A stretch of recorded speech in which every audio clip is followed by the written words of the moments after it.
Allora, mi hanno scritto sui social che questa sera ci sarebbe stato molto freddo, qua non è così freddo, dai, si sta molto bene, trovo che sia una temperatura perfetta per stare un po' insieme, per raccontarvi un po' di cose.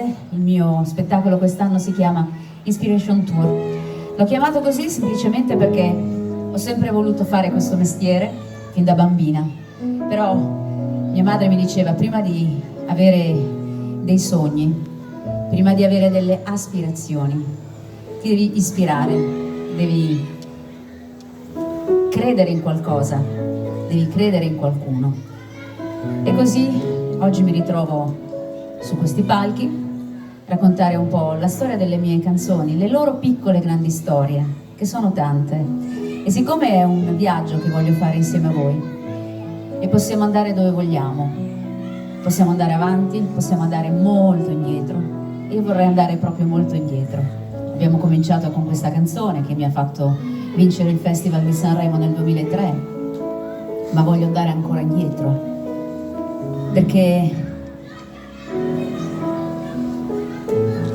tutto comincia da un pomeriggio di aprile. Io con la mia macchina vado verso lo studio di registrazione con cui così ho cominciato a imparare questo mestiere, prima facendo la corista, poi piano piano mettendo insieme qualche idea. Come dicevo, era un pomeriggio di aprile, non era bello il tempo, ma io ero felice. Avevo appena finito un testo di una canzone e quel pomeriggio stesso sarei andata in studio e l'avrei cantata. Avevo la sensazione dentro di me che le cose stessero andando nel verso giusto. Dopo tanti sogni, dopo tanti desideri, quella cosa forse si stava realizzando. E anche se pioveva, il sole era dentro di me. E quando sono entrata in studio, il sole l'ho messo dentro tutto in questa canzone.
Ah.